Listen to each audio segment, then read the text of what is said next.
Obrigado, bem-vindo então a esta segunda parte. Já estou aqui a receber aqui algumas respostas vossas e acho interessante ter aqui tanta diversidade, essencialmente aqui alguns ligados com problemas de construção ou de ocupação ou expansão urbana, mas também muitos ligados ali à questão da falta de zonas verdes, de culturas e solos em si. Portanto, muito interessante. Agradeço as vossas respostas. E agora, então, para esta segunda parte, temos pensado aqui duas entrevistas a dois convidados, a Bela Dutra e o Gabriel Silva, que eu acho que é muito mais interessante que estarem a ouvir aqui só uma pessoa a falar. Então, nós colocamos então esta pergunta. E pedi-lhes então se a Bela se pudesse apresentar e falar aqui um bocadinho daquilo que é a sua experiência e o que são os solos então e os desafios que temos, agradecia. Pela frente, exatamente. Boa tarde a todos. Estão a ouvir bem, creio eu. Sim, eu consigo. Certo. Portanto, sou Bela Dutra, sou natural e residente nos Açores, sou faialense de Gema. Não sei se alguém já conhece a Ilha do Faial, resido por aqui e é por aqui que tem que ter maior ação nesta preservação dos solos, que é muito importante nos dias de hoje. E como o Ricardo disse muito bem, fundamentou todo o conceito do sol, desde a sua estrutura, as funções, a sua importância. Nós temos verdadeiramente impacto nesta questão e temos que dar maior importância no sentido de dar maior salubridade, não é? Ou termos um sol cada vez mais saudável. Não sei se agradeci aqui à Teresa, à Célia e à Ângela por este convite. Novamente aqui faço este agradecimento e gostaria de então dar aqui, frisar três pontos importantes para a parte da consciencialização de termos um solo mais saudável. E então, que ações é que faço no meu dia a dia para, para ter um solo mais saudável aqui no lado das ilhas? Então, trago aqui uma pequena amostra. Não sei se alguém quer adivinhar o que é que trago aqui. Portanto, trago aqui o composto que produzo na minha casa. Podem aqui ver a cor castanha, algumas coisas que estão aqui ainda por decompor, mas é nisto que eu acredito. E é nisto que diretamente tem influência na minha própria casa, que tento dar maior saúde às plantas, que era uma das imagens que tinha aqui a mostrar ao Ricardo, mas de certeza que já devem ter explorado a questão, em que devolvo à terra aqueles macronutrientes que é o carbono e o azoto, que são muito importantes nestes ciclos biogeoquímicos da terra. E o que é que isto também, ao fazer compostagem, o que é que isto acontece? Além de reciclar os meus biorresíduos, não é? Os resíduos de cozinhas, os orgânicos, alguns verdes também de algumas aparas, portanto, aqui à volta da envolvência da casa. Também estou a diminuir espaço na minha cozinha, não é? Porque, de certa forma, tenho que olhar, tenho que gerir o espaço, mas também tenho que ter muita atenção a estes resíduos que produzo, que logo nas horas a seguir eles começam-se a decompor, começam-se a libertar alguns cheiros, portanto, algumas substâncias líquidas, e é nesta gestão e é nesta compostagem diária que é muito importante nós termos esses fatores em atenção. Eu vou partilhar aqui, depois também com o Ricardo, algumas especificações técnicas da compostagem doméstica, que eu acho que depois era interessante cada formando que aqui está de explorar nos seus meios, ou escolares, creio que sejam só professores que estão aqui presentes, ou outros ou municípios, que por aí eu acho que podem dar, por via do exemplo que praticam em casa, de depois espalhar esta mensagem a todos os colegas e que de certa forma acaba por ser também bons momentos de café em que começamos a perceber destes resíduos que aqui mostrei que estão menos compostados, por exemplo, as cascas de ovos, que são difíceis de se compor e podem perceber que ao fim de mesmo 3, 4 meses, que é o período normal para a formação deste composto, começam a ver que há coisas que ainda não se decompõem com muita facilidade. E então isto também para vos dizer que há um dos formandos meus que o que é que faz com as cascas de ovos, e já fica aqui como dica, faz a trituração na bimbi e depois devolve ao compostor, e há depois ali uma recirculação desses nutrientes que depois, por decaimento, formam um composto de melhor qualidade. Portanto, eu acho que por aí a compostagem doméstica, que pode-se dividir por vários níveis, também com a comunitária ou em bairros, ou mesmo nas escolas, junto de hortas pedagógicas, ou mesmo outro tipo de compostagem municipal que possam eventualmente fazer nas vossas zonas, que podem por aí ter essa melhor ação e tornarem o vosso solo mais arável. O que é que vos posso dar aqui mais como consciencialização e como medidas que podem aqui fazer?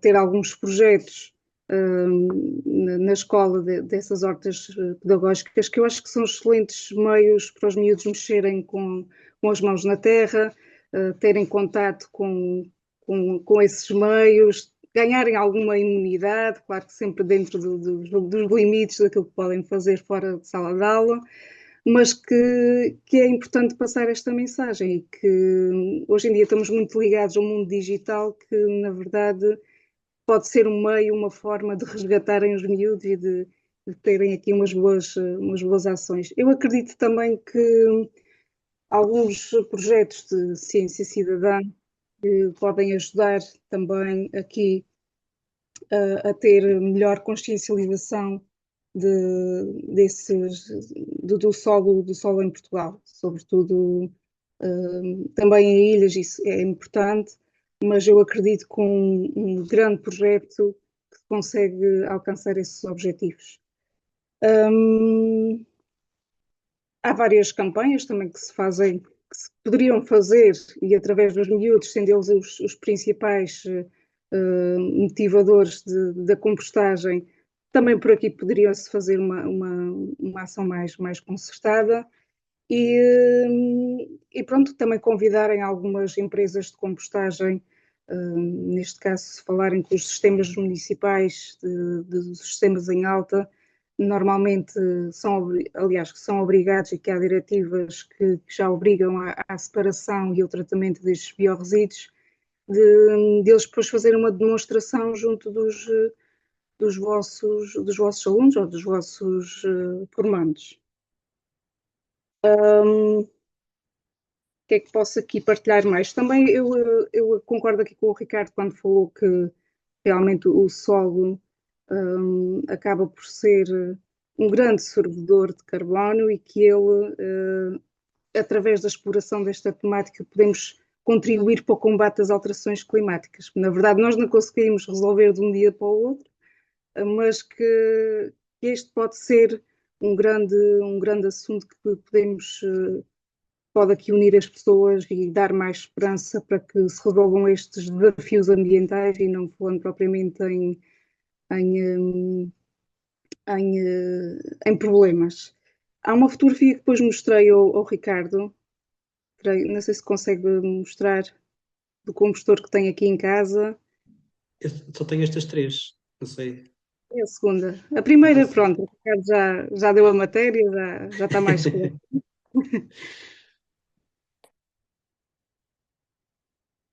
É esta então. Exatamente. Pronto. O que faço com o compostor, além disto que já aqui mostrei, acabo por ter um compostor de 400 litros, que foi fornecido pelo município em 2016. Houve fases que teve mais ativo, houve fases que teve menos ativo. Houve ali algumas presenças de ratos, por exemplo, mas que nós tivemos depois de combater essa presença, e depois percebemos que a própria formação da pilha em si não estava de forma correta. Por isso, às vezes digo, se tem as condições, se tem capacidade, se tem a motivação e esse mesmo incentivo do compostor, que também depois podem não fazer em casa, avancem. Agora, se não têm um destes três fatores, pronto, podem sempre optar pela compostagem por minhocas nos apartamentos, mas podem depois também perceber no vosso município que tipo de compostagem é que está a ser praticado, o que é que eles aconselham para a vossa zona. E este composto que aqui tenho, utilizo em suculentas, como podem ali ver naquela figura, utilizo em sementeiras, rúculas, e acreditem que depois de colocarmos o composto na terra, ele acaba por ter melhor desempenho e de algumas funções que o Ricardo aqui falou, melhor arejamento, melhor cor, sem presença de odores, portanto, há ali depois de uma toda fixação do tal carbono, do tal azoto, e que aqui também percebemos que tem boa qualidade, que fomos nós que produzimos. Também já tive coisas menos boas, por exemplo, de ter alguma esponja de lavar a louça pelo meio, ou seja, o que é que aconteceu? Isto deve ter sido no meio das lavagens, algures perdeu-se essa esponja e ali ficou no sítio que não era menos correto. Não se decompôs, acabou por ser contaminante, foi retirado e também isto para vos dizer que não corre tudo bem à primeira, mas que temos que ter sempre aqui a questão de tentativa e erro, pronto, por assim dizer. O que é que vos posso partilhar aqui mais? Acho que espero que vos tenha incentivado. Posso-vos dar mais links de algumas informações sobre a compostagem e acho que, sobretudo, como veículo de informação, devem ter sempre esperança e passar sempre alguns valores emocionais associados àquilo que a nossa ação pode ter impacto no dia a dia. Não só como seres individuais, mas também no coletivo, no dia a dia que trabalhamos. Nós andamos todos os dias muito atarefados e mesmo aqui em ilhas, é casa, trabalho, trabalho, casa. E acho que é importante às vezes pararmos, respirarmos um pouco e percebermos que ações é que efetivamente, mesmo na separação do lixo, na própria poupança da água, o que é que posso ainda fazer mais para contribuir para um bom planeta? Não só para vocês próprios, mas também para os próprios alunos que lecionam no dia a dia. E às vezes uns 5 minutos de meditação no início da aula, e já da formação já há algum tempo, às vezes resulta. E há sempre ali um momento em que há alunos que depois dão um bom feedback, há outros que acham estranho, mas depois, já na segunda aula, já estão a pedir os tais 5 minutos e depois, novamente, começam a matéria e começam com mais alguma curiosidade naquilo que estamos a explorar. Por isso, pronto, espero que vos tenha incentivado aqui pelo menos a fazerem compostagem, que é naquilo que eu acredito e que eu acho que pode aumentar muito a importância dos solos em Portugal e de torná-los mais saudáveis nos vários sítios das várias pessoas que estão aqui presentes e que já deram aqui algumas dicas de situações menos boas, mas que é isso que temos que avançar e acreditar e ter esperança. Não sei se tem alguma pergunta, se fui muito rápida. Eu acho que foi muito bem. Se tiverem alguma pergunta, eu também sugiro que abram o microfone e façam uma pergunta diretamente. Tem no chat, Bela, no chat tem aqui uma colega, a Isabel Cunha, que pergunta se pode pôr restos de comida, incluindo ossos, na compostagem. Certo. O importante é consultarmos algumas recomendações locais que os municípios possam fazer. O que é que acontece? Como são comidas mais temperadas e foram mais processadas, por assim dizer, acabam por às vezes causar perturbação no processo de compostagem. Ou seja, são resíduos que se podem evitar. Pronto. Eles, posso-vos dizer que alguns deles atraem os tais ratos roedores, como aqui falei há pouco. Tem que haver aqui um bom pré-tratamento, e nisso não é só o tratamento do lixo ou dos resíduos que os operadores fazem, mas nós próprios também temos que fazer. E então o que é que faço para estas tipologias, mas lá está, com menos quantidade? Faço uma espécie de panado português, ou seja, com o farelo dos carpinteiros, acabo por envolver, e nesse envolvimento dessas pequenas quantidades coloco sempre no meio do compostor. Como viram na imagem, o meu compostor é verde, e é ali pelo meio, faço ali um buraco e coloco essas mesmas tipologias. Lá está, que normalmente solicitam a evitar, mas que eu acho que é possível, mas em pequenas quantidades, nunca pode ser grandes quantidades. O que é que isto também pode refletir? O tipo de alimentação que estamos a ter. Porque se nós colocarmos as cascas, portanto, alguns restos de legumes, mais vegetais, por assim dizer, são mais fáceis de compor e são melhores para a nossa saúde, por assim dizer, e que esses não terão tantos problemas do que em relação aos outros. O que não quer, eu gosto de carne, atenção, mas tento moderar esse consumo, até porque também agora o sistema alimentar está em alterações, acaba por haver alguma opção mais vegetais do que propriamente de carne. Não estou a dizer para não comerem mais carne, mas que pode haver aqui um certo equilíbrio naquilo que estamos a ter como alimentação. E o compostor pode dar essa indicação de que algo pode não estar muito bem na nossa alimentação. E podemos também, lá está, também falarmos ou entrarmos pelo tópico do desperdício alimentar. E por aí quer dizer que algo a montante não está a correr tanto bem, ou não doseamos bem a dose, ou deixámos no frigorífico durante algum tempo e não ficou depois próprio para consumo. Portanto, eu acredito que seja possível neste tipo de resíduos que são mais sensíveis, atenção, mais processados, com mais sal, e que esses sim podem ser evitados, devem ser evitados, mas há uma solução para eles, a pequena escala, pelo menos a minha experiência. Acho que temos aqui mais questões.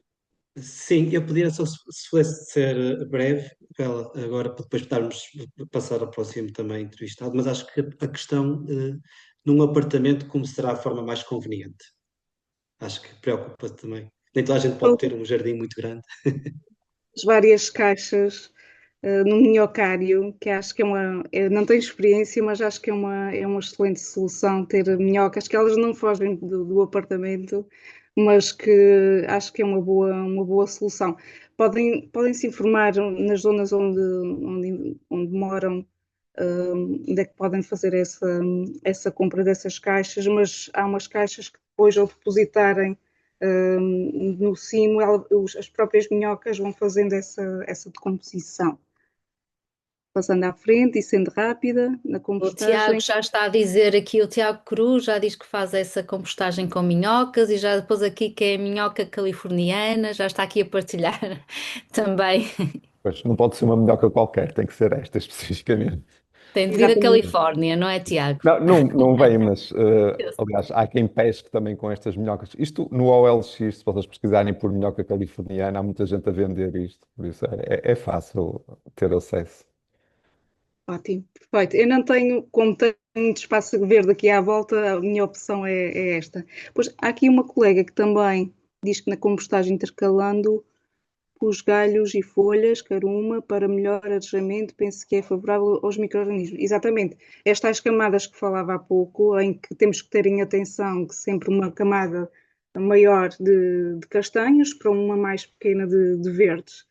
E irmos respeitando aqui o processo de compostagem e, lá está, revolver sempre com alguma regularidade e tentando perceber se precisa de água ou não para incorporar e para não haver para haver ali melhor decomposição, porque a água por si só também ajuda nessa decomposição. E pronto, depois podemos até ter uma sessão mais específica de compostagem e vos posso explicar melhor. Pronto, eu acho que aqui o colega depois partilha as minhocas no OLX. E se tiverem depois mais alguma questão, alguma partilha, tenho o meu e-mail e estarei disponível. E também para vos receber aqui nos Açores, portanto, estou sempre aqui, portas abertas. Muito obrigado, Bela. Acho que liderar pelo exemplo é sempre a melhor maneira de o fazer e de aumentar aqui um bocadinho aquilo que é consciencialização para a importância dos solos. Eu também só queria acrescentar aqui um pequeno ponto, porque eu acho que é muito importante fazer estas perguntas aos municípios, porque normalmente a gestão dos resíduos está muito dependente de município para município e todos eles às vezes têm as suas maneiras diferentes, as suas diferentes prioridades, mas é importante nós fazermos digamos, estas perguntas e esta pressão também para eles sentirem que têm que, às vezes, fazer melhor, porque alguns estão habituados ainda não sabem bem como lidar. Há muita pressão da Comissão Europeia para se fazer cada vez mais diferente o aproveitamento deste tipo de resíduos, portanto, acho que é muito importante envolver-nos diretamente em conversação com os municípios sobre estas temáticas. Portanto, muito agradecido. Eu aproveito então agora e vou passar a palavra ao Gabriel Silva, que também apresentei esta pergunta de como aumentar a consciência da importância dos solos em Portugal e pronto, então pedi também que começasse com uma apresentação para toda a gente ficar a conhecer e pronto, e depois expor. Obrigado.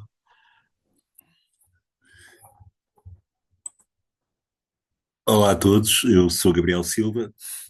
Aqui por engano não, eu não consegui eliminar, eu tenho a ASPIA porque eu fui um membro da ASPIA, que é a Associação Portuguesa de Educação Ambiental, da qual já não faço parte, fui colega da Bela Dutra, aproveito para cumprimentar todos os participantes e também, neste caso, a Bela Dutra, que gosto muito dela e fizemos alguns trabalhos excelentes no FAIAL. O meu problema aqui, pronto, eu tenho-me centrado muito esta problemática dos solos urbanos realmente há muito tempo que me chama a atenção, principalmente na cidade onde eu vivo, que é Viseu, que é considerada a cidade de jardim, mas que eu considero que pouco tem de jardim, porque não basta só ter espaços jardinados para ser considerada cidade de jardim. E não só nesta cidade, como na maior parte das cidades, a minha grande luta tem a ver com as árvores no meio urbano, e portanto com a poda, com a rolagem das árvores em meio urbano, e também inclusive com a plantação de árvores sem deixar uma única caldeira, chegam ao ponto de impermeabilizar o solo até ao tronco mesmo. E depois vemos uma coisa incrível, porque se não houver, como todos sabemos, se não houver atmosfera do solo, uma das funções da raiz é respirar. Ela, se não respirar, não bebe. Não é? E se não houver entrada de ar, portanto, se não houver permeabilização do solo, estas plantas vão viver um bocado em sacrifício. Para além disso, com a rolagem que fazemos todos os anos, nas podas de inverno, vamos dar conta de uma coisa, que parte dos troncos das árvores são a dispensa da própria árvore. O que obriga a árvore, na primavera seguinte, a exercer um esforço maior para quando ela já tinha alimento nos troncos e, portanto, mal viesse a primavera, as temperaturas subiam, os dias cresciam e elas começavam a brotar. Neste caso, exigimos muito mais da árvore, né? E ela começa a partir o solo à nossa volta. E se temos um muro, parte o muro e deita o muro abaixo. Então, a consciência de nós humanos é, vamos abater a árvore, porque a árvore está-nos a partir o passeio ou está-nos a deitar o muro abaixo. Quando o problema não está no muro, nem está não está na árvore, né? Mas sim na compactação do solo. Esta tem sido uma grande luta minha. Vou só uma pergunta, o que é a rolagem?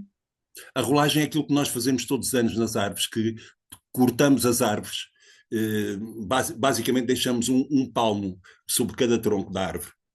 E depois há a acumulação de seiva que nós chamamos de cancros, que formam umas bolas. E depois a poda não é uma questão natural, não é? Nós não podamos, podamos as árvores para nós. Bem, no caso das árvores de fruto, nós podamos para o incentivo de criação de ramos novos, porque é nos ramos novos que vamos ter frutificação. Mas no caso das árvores ditas ornamentais que nós usamos no meio urbano, não temos necessidade de fazer, aliás, nós devíamos fazer podas de 5 em 5 anos, de 6 em 6 anos, e não fazer podas como nós fazemos todos os anos. E porquê é que é essa poda tão profunda? Porquê é que fazem assim, dessa forma, e não mais, sei lá, orientadora, ou para não Porque perturbar tanto? É mais fácil. provavelmente porque é mais fácil e provavelmente porque a empresa que vai fazer a poda para o ano tem novamente poda para fazer. Porquê? Porque a poda não é uma coisa natural, não é? Portanto, sempre que eu corto um ramo, a árvore tem tendência imediatamente a seguir de substituir esse ramo que eu cortei, não é? Então, imaginemos o que é uma mangueira ligada a uma torneira. E eu tapo a ponta da mangueira e abro a torneira. O que é que acontece com a mangueira? Começa a rabiar. O que é que acontece com o sistema radicular é exatamente isto. Quando não há entrada de ar, quando nós compactamos o solo à nossa volta, não há entrada de ar, quando nós cortamos as árvores, que cortamos parte da despensa da árvore, porque a árvore nunca deita o alimento fora, é aquilo que eu digo nas escolas, a planta guarda sempre o que sobrou do jantar para o almoço do dia seguinte e, consequentemente, para o pequeno almoço do outro dia. Não é? Mas como nós não temos essa consciência e como as árvores são seres inanimados, pensamos nós, não é? E como não interagem connosco, pensamos nós, elas vivem numa outra dimensão, não é? Não temos, acho que é uma questão de consciência. Aquilo que eu vejo é uma questão de consciência. Acho que as pessoas, mesmo muitas vezes os biólogos e os agrónomos, não tomaram consciência do aprendizado. Não é? Porque estamos a lidar com seres vivos. E muitas vezes não temos essa noção. Temos a árvore só para o nosso belo prazer, porque nos interessa, porque nos dá sombra, mas depois esquecemos de uma série de fatores, não é? E então o que acontece é que quando a planta tem necessidade de se alimentar e eu cortei a despensa da planta, a planta vai ter que fazer um esforço maior. Então há acumulação de seiva na ponta desses ramos que foram cortados, que formam bolas, que são cancros, nós chamamos cancros, e que depois há arrebentação desenfreada de qualquer maneira e feitio de ramos, porque ela tem necessidade de criar novamente ramos. E eu no ano seguinte o que é que faço? Vou e novamente corto novamente os ramos. Provavelmente porque eu não sei podar, provavelmente porque é mais fácil podar, provavelmente porque eu apresento um orçamento na Câmara Municipal e para ganhar a poda do meio urbano daquela cidade vou fazer preços muito reduzidos ao ponto de fazer uma poda por 20 ou 30 cêntimos por árvore. Portanto, aí eu não posso estar a podar como deve ser. Eu não olho nem sequer para a árvore. Eu não tomo nem sequer consciência daquilo que devo ou não devo podar. Estão a perceber? E isso é um problema para mim. Acho que é muito importante nós darmos, ou seja, como é que eu ia dizer isto? Consciencializar a população para este tipo de problemas, porque a maior parte das pessoas não sabem disto. E, portanto, se não sabem, ninguém ama o que não conhece. Se não sabem, não podem reivindicar.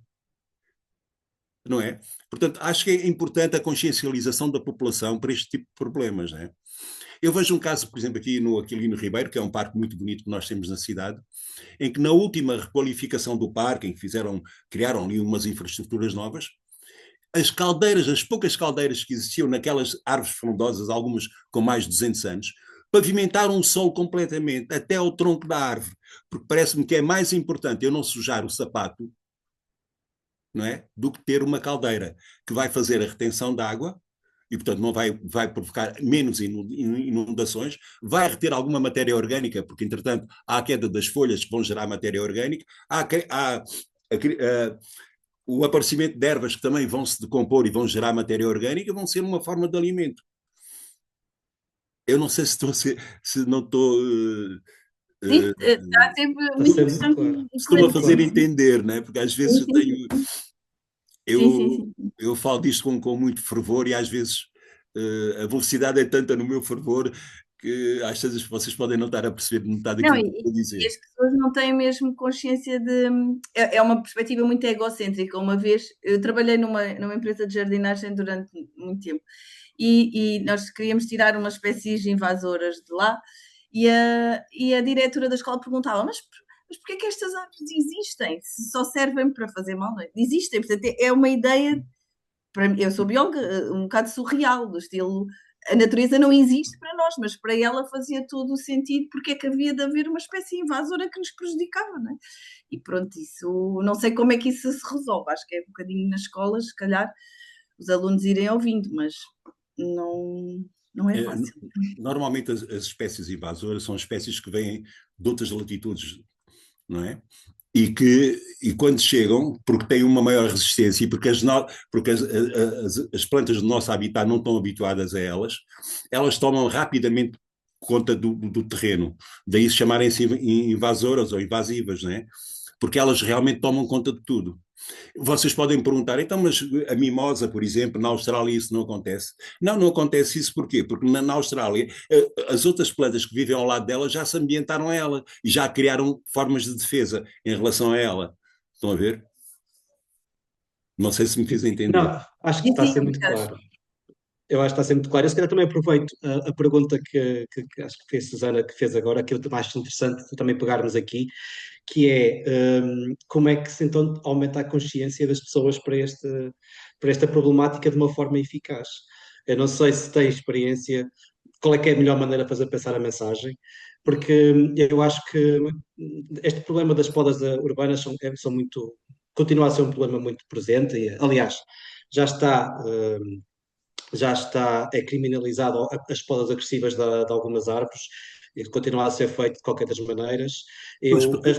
A relagem eu até chamo chupa-chupos urbanos, porque aquilo quando fica verde, aquilo fica assim muito redondinho. Mas é realmente difícil trabalhar com pessoas que às vezes trabalham há muitos anos desta maneira também, temos que ter às vezes consciência disso, e o preço apertado também pode ser uma das consequências, mas como é que podemos, de uma maneira eficaz, fazer passar a mensagem? Olha, eu tenho de alguma forma feito isto. Eu faço muitas, não só na Quinta da Cruz, em que faço alguns workshops e algumas oficinas na área ambiental e também vou às escolas. E é nas escolas, não é tanto com os adultos, porque às vezes os adultos dizem-me assim, Gabriel, deixa lá isso. E, portanto, é junto das crianças que eu me dou melhor. E acho que elas são a verdadeira esponja e que me absorvem. E, portanto, se eu fizer com que elas tomem consciência que aquela árvore é um ser vivo e que devo olhar para ela e que a importância dela para a minha sobrevivência, porque a planta vive bem sem nós e nós não vivemos sem ela. Basta eu dizer isto a uma criança para ela perceber imediatamente isto. Não é? Às vezes falar com os adultos é um bocado mais complicado. Não é? Eu vejo, por exemplo, nós temos... depois a população também é um voto e conta muito. Então, o senhor tem uma árvore que está a chegar ao segundo andar e está um ramo a entrar no seu apartamento. Então, ele vai influenciar a Câmara para que abata aquela árvore porque está a prejudicá-lo. O que é que a Câmara teria que fazer? Era selecionar o tipo de árvores que vai usar e isso não acontece. Porque a Câmara compra as árvores não pela sua variedade, não pela espécie, mas pelo valor unitário de cada uma. Portanto, e começa logo por aí, não é? E, portanto, eu acho que eu tento fazer esse trabalho junto das crianças. Junto dos adultos é sempre mais difícil. Aliás, algumas vezes eu ponho alguns posts no Facebook a chamar a atenção para determinadas coisas e há alguém que vem sempre me avisar-me, Gabriel, olha, toma cuidado, epá, porque tu estás a trabalhar com a Câmara, olha, porque tu tens não sei o quê. Quer dizer, eu sinto-me logo restringido e disse, epá, não posso falar, eu tenho que estar calado, mudo e cego, mas eu não consigo. Eu chamo isso arboricídio, não é? Aquilo que nós fazemos com as árvores. E eu acho que se as pessoas começarem a tomar consciência do que é a árvore como ser vivo, provavelmente haverá mais pessoas a lutar por esta preservação. Não é? E, portanto, falar dos solos impermeabilizados é importante, sim, é importante, mas, quer dizer, também temos de falar da árvore, né? Porque a árvore está no nosso meio e a árvore é importante, né? Não só para baixar as temperaturas, como também para nos fornecer oxigênio e absorver dióxido de carbono, todos nós sabemos disso, mas muitas vezes não tomamos essa consciência. Né? Aprendemos isso na escola, mas esquecemos rapidamente, não é?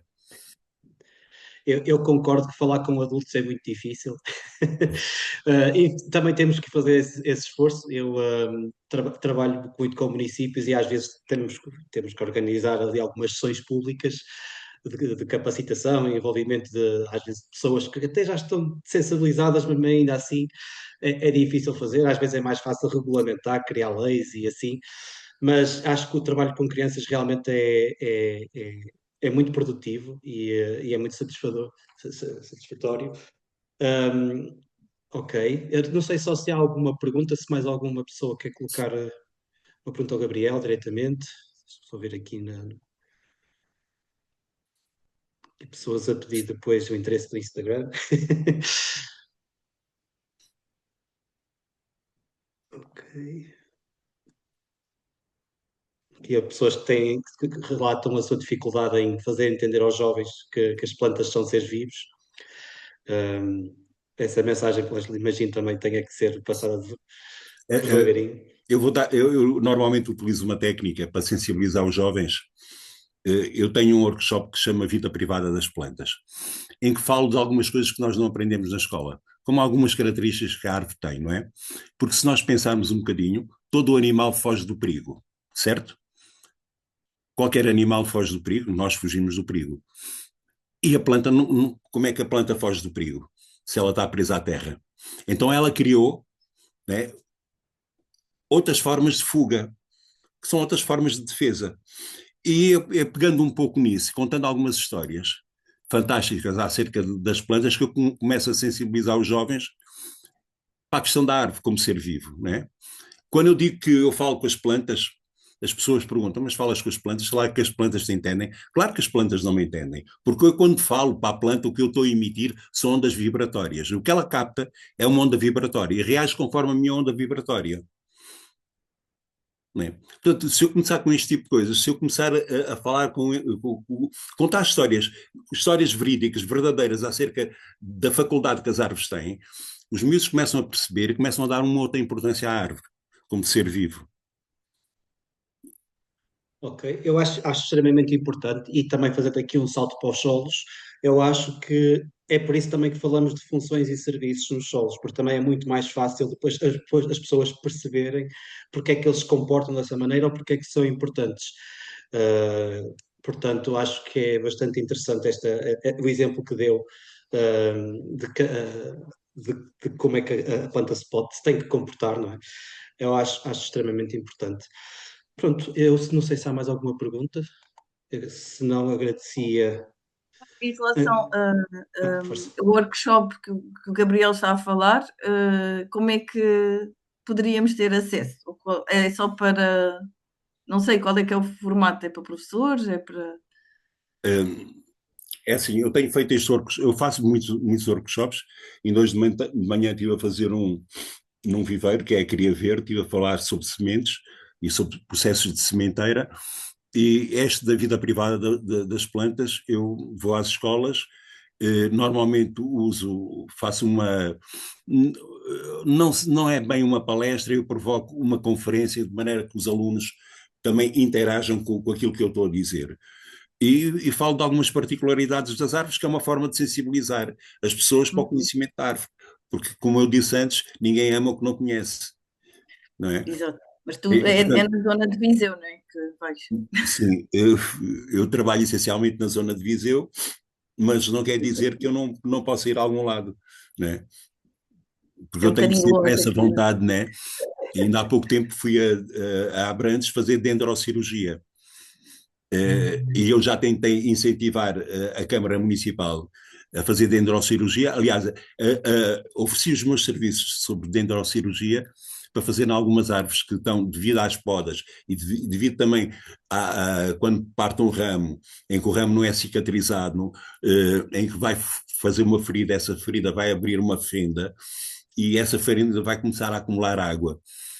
E eu chamo a atenção por isso, porque há um trabalho que podemos fazer de dendrocirurgia, que é o que significa operação na árvore, né? Em que podemos, de alguma forma, colmatar esse problema. Né? Eu já ofereci o meu serviço completamente grátis à Câmara e ela resolveu ir ter com o TAD atrás dos montes, porque provavelmente porque eu sou da cidade não acreditou naquilo que eu estava a dizer. E, portanto, eu ainda há pouco tempo desloquei-me a Abrantes para fazer este tipo de dendrocirurgia em que não cobrei absolutamente nada, porque para mim é muito mais importante passar a palavra Porque, claro que eu preciso de viver e claro que eu sou pobre e preciso de dinheiro e preciso que me paguem. Mas não é por causa de não me pagarem que eu vou deixar de falar daquilo que tenho que falar. Estão a perceber? É dessa forma que eu estou na vida. Portanto, eu posso ir onde me chamarem, eu vou com todo o gosto. Provavelmente tenho que me pagar os custos da viagem e provavelmente se eu tiver que ficar hospedado em algum lado. Né? É a única coisa que eu peço. Ok, obrigada. Muito obrigado, Gabriel. Acho que foi muito inspirador. Acho que há aqui várias pessoas no chat depois a pedir o contacto. Eu, se calhar, perguntava depois à Ângela, à Teresa, na altura, depois de partilhar os certificados com os participantes, depois, se calhar, também facilitávamos aqui alguns contactos, depois alguém quiser fazer continuar a discussão com os convidados. Pronto, acho que temos que passar depois à próxima fase do Pronto, ó, outro Ricardo, eu digo webinar. só, Ricardo, desculpe, digo só que Força, força. podes disponibilizar o meu endereço de e-mail à vontade para quem quiser e eu responderei a todos os e-mails e, e provavelmente até posso falar de uma série de oficinas que eu faço, como por exemplo a construção do mundo, que é uma atividade excelente para fazer com crianças em que as crianças criam o mundo. É uma tábua com 1,80 m de diâmetro, portanto é redonda, em que eu crio uma montanha com os miúdos, crio um circuito de água, crio uma zona de floresta e só estou a utilizar elementos vivos. A única coisa que eu não utilizo que é vivo, que não é vivo, são os animais que eu vou lá colocar que são de plástico. Mas o importante é que os miúdos percebam os vários ecossistemas e como é que eles interagem uns com os outros. Ok, sim, isto temos que realmente pôr os miúdos a trabalhar com as coisas que é para eles perceberem realmente com o que é que estão a lidar. Agradeço, Gabriel, mais uma vez a disponibilidade e a inspiração que transmitiu aqui. Depois então fazemos circular o contacto. Eu acho que no chat também a Teresa já está a partilhar. E depois quem quiser depois entra em contacto consigo diretamente para tirar Sim, alguma dúvida. Pronto. Mais uma vez agradecido, Gabriel, eu é que agradeço. pelo tempo. Avançando aqui para o terceiro módulo, eu vou passar a palavra então aqui penso que à Ângela, que vai falar aqui um bocadinho sobre projetos e como é que se trata o tópico do solo.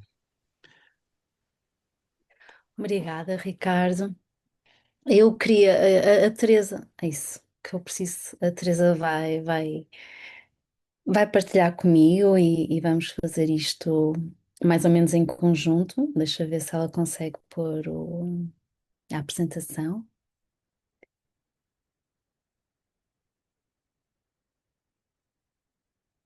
Eu acho que nós percebemos e ao longo desta sessão temos vindo a perceber que precisamos de trabalhar em conjunto, não é? Precisamos de que as coisas sejam feitas no coletivo, que precisamos de ir para as escolas, que a Fátima escreveu aqui que os nossos jovens pré-adultos não vão conseguir liderar só com o chat GPT e outras inteligências artificiais. A Paula diz que precisamos semear para colher e eu acho que é isso mesmo, não é? Precisamos de trabalhar em conjunto para conseguir então ter melhores práticas. Também trabalhar com a natureza, não é? Porque aquilo que podemos também pensar é que o solo não é um recurso, não é? Ele vive connosco. É mais um elemento na natureza, tal como nós somos, mais um elemento na natureza. E assim como forma de colocarmos também as artes, não é? Sendo nós uma associação de professores de expressão e comunicação visual, e porque acreditamos também que as práticas artísticas também nos ajudam a potenciar outras ações. Vamos falar um bocadinho sobre projetos participativos, não é? O que é isto, que é esta ideia de projetos participativos? Teresa, podes passar, por favor? E uma metáfora que nós costumamos usar muito na APEC para projetos participativos é a metáfora do piquenique.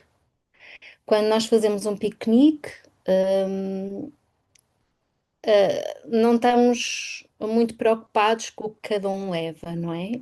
Cada um leva o que pode. e no final comem todos, não é? Todos partilhamos. Todos estamos sentados no chão, com os pés no chão, no solo, todos nos sentimos o espaço que está à nossa volta. É um lugar democrático, não é? Não há hierarquias. E por isso está aqui esta manta do piquenique. Isto foi um projeto participativo, colaborativo e participativo que foi feito há uns anos, em que as pessoas foram convidadas a fazer um lugar para o outro, um lugar de piquenique para o outro, e que depois se tornou num símbolo até da comunidade e um fortalecimento da comunidade. Mas este, só para nós nos lembrarmos, às vezes as pessoas têm dificuldade, que é isto num projeto participativo, e é muito usado agora.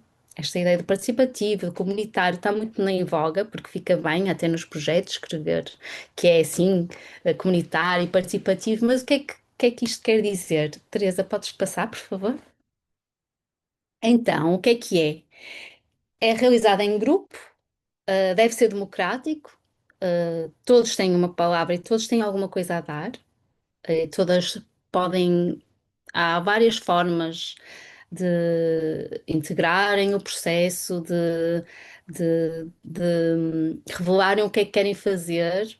Normalmente pode haver um mediador, ou um facilitador, mas todos dão ideias e mostram o que é que querem fazer. Está bem?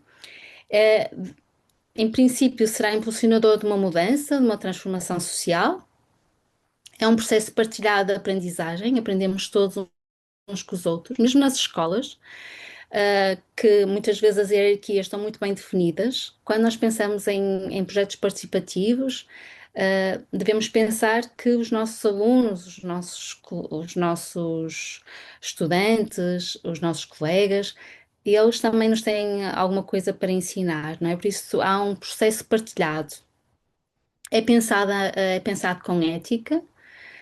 Por isso, todos os participantes devem saber exatamente para o que é que estão a fazer, quais são os objetivos do processo, se vão ser tiradas imagens e quais são as suas finalidades. E também é pensado com ética em relação ao que se quer fazer com a natureza, ou com outros meios, não é? Eu costumo lembrar-me muito dos processos ou dos projetos que envolvem a reciclagem, com a reutilização, etc., que muitas vezes nas escolas nós usamos, e às vezes estamos a criar um maior problema do que aquele que nós tínhamos. Por isso também temos que pensar um bocadinho sobre isto, não é? Quando eu estou a utilizar, por exemplo, um plástico em alguma coisa e depois vou colocar colas, vou colocar muitos mais materiais, depois esse resultado final vai ser muito mais difícil de reciclar do que aquilo do que ele era inicialmente, não é? Por isso é pensado também na ética desta forma. Valorizar a participação e inclusão de todos, a coautoria, não é? Não há só um autor. Muitas vezes nós ouvemos o artista tal fez a obra tal, num processo participativo e colaborativo. E esquece todos os outros nomes. Então, se é participativo e colaborativo, é em coautoria, tá bem? Todos têm um nome como autores. E é pensar também no futuro, quando nós fazemos um projeto deste tipo, não pensamos só no presente, mas também pensamos como é que ele pode continuar sozinho no futuro, não é? Como é que este projeto pode continuar. E então, colocamos aqui alguns exemplos de projetos artísticos participativos e agora vamos ver alguns vídeos. Este é um projeto realizado nos Estados Unidos. En Nueva York hace 50 años y sus efectos han transformado la ciudad, porque estas bombas no matan, estas son bombas de vida. 1974, Liz Christie, una joven del Lower East Side, uno de los barrios más desolados de una ciudad deprimida, en plena crisis financiera, con un ayuntamiento que había dado la espalda a la vegetación urbana, decidió iniciar, junto a un grupo de vecinos, un bombardeo que comenzaría una historia de cambio gigantesca. bombas de abono, tierra y semillas. Habían nacido los Green Guerrillas. Buscaban solares vacíos, desolados, y los bombardeaban con vida. Pronto la vegetación empezó a prosperar y el verde empezaba a ganar espacio en la ciudad. Pero no tenían suficiente con eso, querían más. Un día, Liz estaba caminando por Houston Street y encontró un gran solar con una de las verjas abiertas. Sabía que era ilegal, pero aún así decidió pasar. Sin permiso del ayuntamiento empezaron a limpiarlo, a reparar el suelo y a llenarlo de vegetación. El ayuntamiento les intentó echar, pero Liz les logró convencer de las ventajas que podía tener ese huerto urbano. Había 3 grados más de temperatura en esa zona de Nueva York, sin vegetación, que en otras zonas más arboladas. Finalmente el ayuntamiento acabó cediéndoles el solar por el precio de $1. Y así nació el primer huerto comunitario de Nueva York. Y digo el primero porque a este le siguieron 600 más, convirtiendo a la ciudad en una referencia global en jardines y huertos comunitarios. Y una idea se transformó en un movimiento enorme, con consecuencias reales y duraderas. Cientos de espacios donde miles de personas se reúnen a diario, cooperan, se organizan, cultivan su propia comida saludable, a la vez que crean espacios verdes que mejoran su vida, la de todo el barrio, y que albergan biodiversidad. Reconstruir las redes de la vida, restaurar los vínculos rotos en la naturaleza herida y en las propias sociedades humanas enfermas de soledad, la regeneración. Tenemos mucho más poder del que creemos y es hora de utilizarlo con todas nuestras fuerzas. Es ahora. Obrigada, Ricardo. Vamos passar então à apresentação. Este foi um dos projetos para nos inspirar. Outro que vamos passar agora de seguida foi realizado em Portugal e que se chama Por um Galho e foi realizado por em Esposende e por uma comunidade sénior em que se juntaram várias pessoas e que decidiram pensar o espaço, pensar o sítio onde habitavam. Aqui o Por um Galho, então, foi feito numa comunidade sénior, em que eles utilizaram a land art, utilizaram outras ferramentas artísticas, mas utilizaram a land art para chamar atenção para alguns problemas da zona onde viviam e também para conversarem sobre os problemas, para desenvolverem algumas relações e fortalecerem o lugar. E eu pedi à Teresa para passar à frente as imagens. E vocês podem ver aqui alguns resultados finais que depois se tornaram numa exposição aberta, não é? Toda a comunidade, porque foi realizada na natureza. Pronto, estamos a ver, estão a ver algumas imagens então que esse grupo fez, algumas obras de land art que fizeram nesse lugar, que queriam reabilitar, que queriam manter e que queriam chamar a atenção para várias variáveis. Podes passar para a próxima, Teresa. É isso.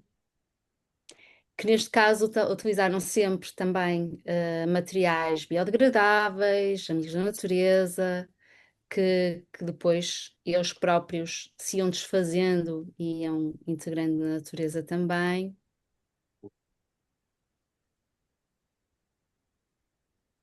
E com estes trabalhos foram também potenciando, não é, uma conversa por aqueles que iam passando.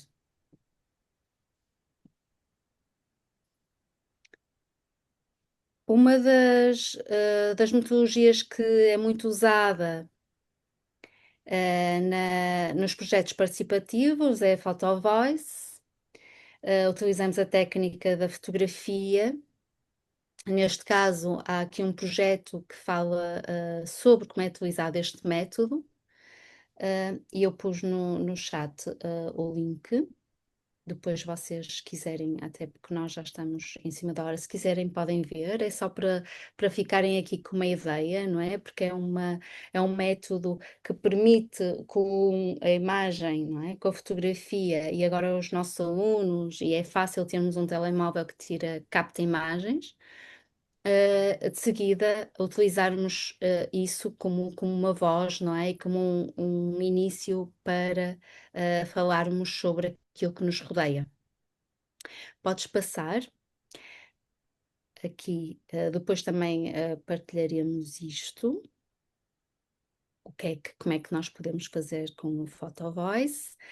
Outro projeto que está aqui e que eu decidi partilhar convosco é este projeto que é de um grupo, de um coletivo que se chama Patos al Agua, da Colômbia, em que um grupo da escola de meninos ainda novos, não sei se seriam do primeiro ciclo, a Teresa conhece melhor o projeto, mas que eles se juntaram e perceberam que não havia terra, e eles não tinham terra para cultivar, eles não tinham onde cultivar a sua própria comida, não tinham sítio em lá nenhum na cidade onde pudessem utilizar a terra e colocar as mãos na terra. Então eles foram à procura e começaram a andar pela cidade, encontraram lugares e começaram a cultivar no meio da cidade. Não é? Este projeto é muito engraçado porque eles próprios, ou este grupo de turma da escola, não é? Se uniu como um coletivo e começou a ocupar os espaços que existiam.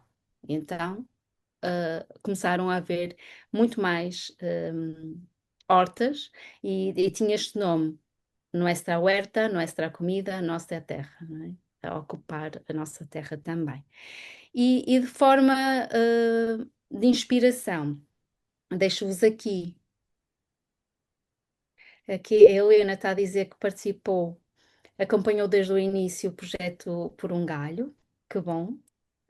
E é um projeto mesmo muito interessante. Helena, não sei se quer partilhar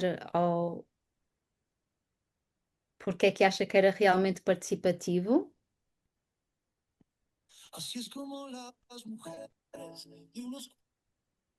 Helena não está. Desculpa, estou num espaço com barulho, mas posso dizer que sim, eu vivo mesmo junto ao Rio Neiva e a comunidade se envolveu de uma IPSS, pessoas com muita fraca mobilidade e com muita idade. Foi realmente um processo longo, muitíssimo interessante. E a paisagem transformou-se durante algum tempo e reequilibrou-se, mas ficou a memória dessa transformação. Foi realmente um projeto muito participativo e integrado na comunidade. Que bom que temos aqui, como vocês veem isto depois, tem assim estes ecos, não é? Estes futuros. Há sempre alguém que viu, que ficou que percebeu, que agora conta a história, não é? E passa a palavra e é realmente muito, muito importante. E agora este último vídeo que eu pus aqui, o Ricardo, se não te importas de abrir, Sim. só para terminarmos e para percebermos o poder, não é? Os poderes da comunidade, o poder do grupo.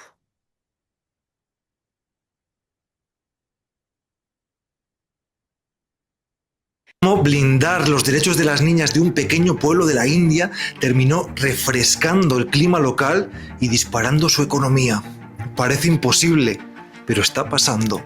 En Piplantri, la revolución de las niñas bosque. El paisaje que nos rodea, nuestro entorno, refleja nuestra conciencia, nuestra altura como sociedad, y a su vez ese mismo paisaje determina nuestra prosperidad y nuestro clima. Y en pocos lugares del mundo esto está para bien y para mal tan bien representado como en Piplantri, en la India.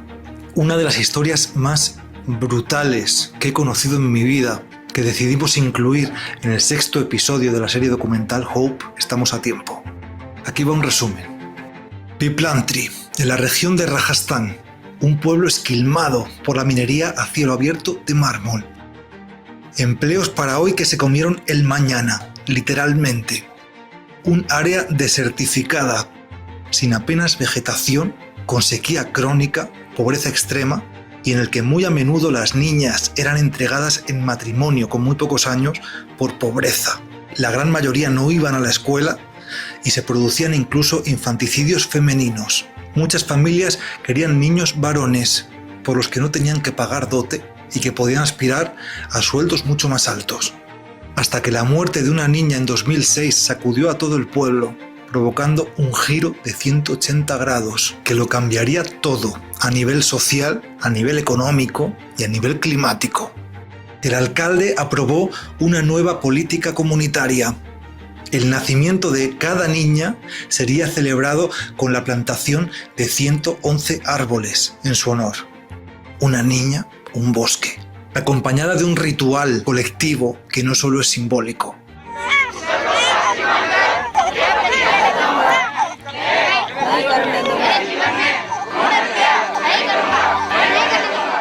La familia se compromete públicamente a garantizar su educación, sin permitir su matrimonio temprano.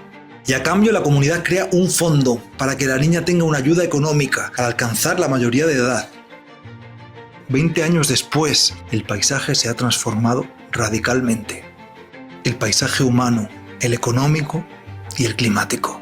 Casi 400.000 árboles han transformado un territorio desolado en un paisaje de abundancia. El agua ha regresado a los pozos, a los arroyos, las temperaturas se han moderado, la tierra es muchísimo más productiva y el florecimiento de cooperativas de mujeres en torno a los frutos de sus propios árboles han catapultado la economía local. El paisaje humano se ha transformado y se han producido avances de gigante en igualdad, en educación para las niñas y en la erradicación de los matrimonios forzosos infantiles. हमारी हम सब की पिपलांत्री की पहचान पिपलांत्री की पहचान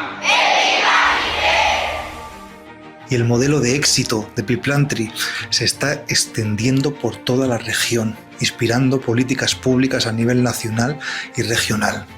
La escasez se ha convertido en abundancia. Las personas transformamos nuestro paisaje transforma nuestro clima y nuestro futuro.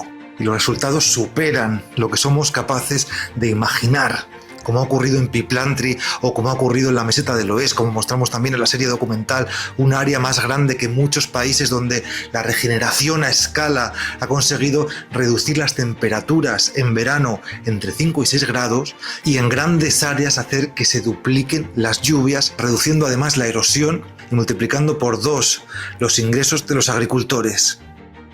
Escasez o abundancia, extracción o regeneración, desierto o futuro. Tenemos soluciones y un planeta por regenerar. Es ahora.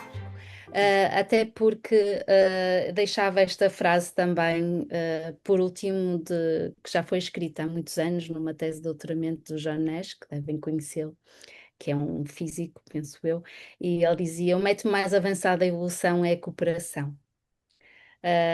E ele provou, depois de estudar uma data de jogos e de formas, mas depois esta fórmula matemática que ele desenvolveu também, não é só nós acharmos que é, e ele provou que evoluir, para evoluir nós precisamos mesmo de cooperar, e precisamos de cooperar com o sol, precisamos de cooperar com toda a natureza, não é? Não somos só nós a cooperarmos uns com os outros, mas se cooperarmos podemos, não é? Desenvolver algumas coisas. E então deixamos aqui o convite para o concurso, pensar a terra, a importância dos solos, e que podem participar não só desta forma participativa, mas a pensar em ideias que podem, que também podem concorrer, não é? Podem enviar fotografias, textos criativos, instalações, ações, e muitas vezes nos perguntam: então, mas eu faço um projeto participativo, como é que eu participo num concurso? Tirem fotografias, façam vídeos, façam filmes, podem fazer uma instalação, enviem as memórias descritivas e é possível. Está bem? Obrigada. Obrigada e desculpem toda esta confusão de trocas. Obrigada.